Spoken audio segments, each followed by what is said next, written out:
Hello, this is Benjamin Beaver with Coldwell Banker, just here to give you some details on how contingency contracts work. So these are frequently asked questions, being that, although we in the industry do this all the time, it's a very unusual thing for any one person to have done. So understanding exactly how contingency contracts work is not something that most people do. So basically what a contingency contract is a contract just like a typical purchase contract, but it's contingent on the sale of another property. So usually that's going to mean the house you're currently living in, the house you currently own, is the contingent property. So you're trying to buy another house, but you have to sell your current house first. So usually the way this works is you may put in an offer for a property you want to buy, and then the offer is contingent upon you selling your house. So normally instead of a 30, 45 day closing like you would normally have, you might do a 60, 75, or 90 day closing to give you time to get your current property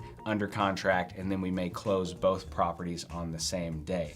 If we're going to do that, it is beneficial to negotiate a either early possession where you move into the new house before you close, or even better, a seller's temp lease for the house that you're currently living in, because then you can close both properties the same day and have 2, 4, 7 days to move out of the property that you're selling. So it is complicated. There's a lot of moving parts, but we do this all the time, and with some planning, it can be done. So here's some other things to keep in mind when you're doing a contingency contract.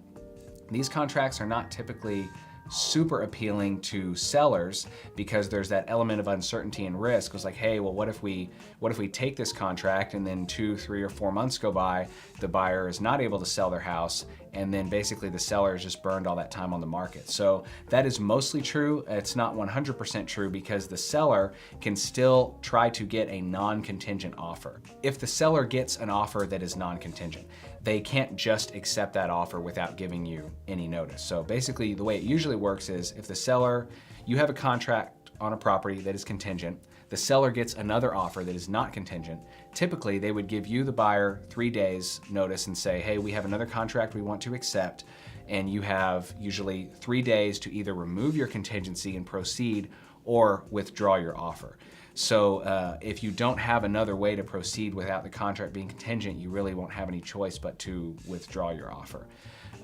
So keep that in mind. The seller could still get a non-contingent offer, and then you would be put in that position to try to explore an alternative for making your offer non-contingent. One option might be a bridge loan at that point, and we'll talk about that in another video.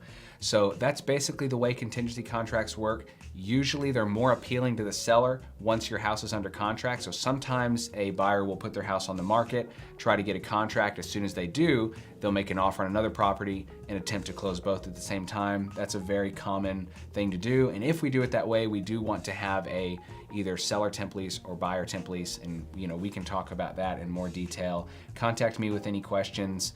Contingency contracts are very common, as it is very common for someone to need to sell a house before they can buy another.